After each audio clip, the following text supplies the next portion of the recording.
The NFL dropped their quarter century team and they forgot which Minnesota Viking? The answer will piss you off. The Minnesota Vikings were well represented on the quarter century team. They had multiple players. Randy Moss and Justin Jefferson, a wide receiver. Yeah, the Vikings had two of them. Pretty dang cool.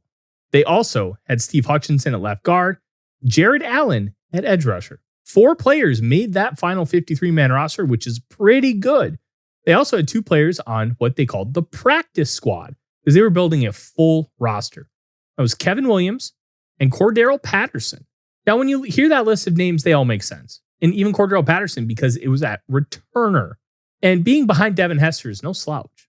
But there's one player that they were missing that they didn't even include. And that's Adrian Peterson. You look at the running backs, okay. Derrick Henry makes sense. Got 4 All-Pros, a 2,000-yard season. He's been incredible. And he's been consistent and getting better as he ages, something that running backs just don't do anymore. Then you have Christian McCaffrey, who I don't necessarily agree with because he's had so many injured seasons. He's had 3 seasons completely marred by injuries. That's too much for me to include on a list like this. But it's the first one that really struck a nerve, and that was Priest Holmes. His 2001 to 2003 was so incredibly good.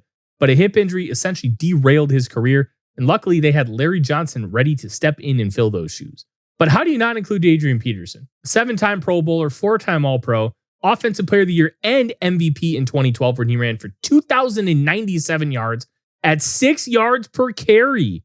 6 yards per carry. A bonkers number when you consider if you get to 5 yards a carry, you're doing a great job. He led and dragged that Minnesota Vikings team to the playoffs that year.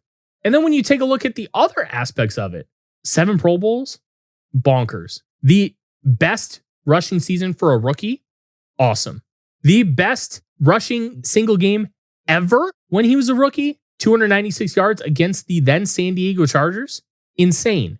How do you not include that? Well, let's take a look at some of the criteria, which are frustrating in themselves. The only thing that they are taking into account is the performance in the century. So anybody who had performances prior to the year 2000, those years do not count. Completely fair.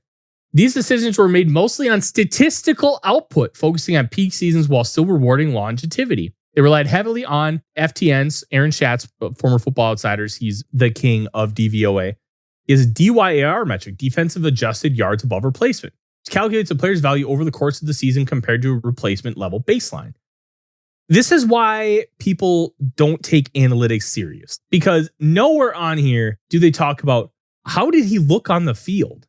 It's all about data. It's all about stats. It's incredibly frustrating that we are at this point because Adrian Peterson deserves to be on that team. Hell, LaDainian Tomlinson wasn't on this team either. Those are arguably the 2 best running backs. The 2 guys will be in the Hall of Fame from this group, and they're not included. What are we doing? Adrian Peterson is going to go down as probably a first ballot Hall of Famer. Maybe I should do my own list. This is ridiculous. I'm Tyler Forness, A to Z Sports, Skull Vikings.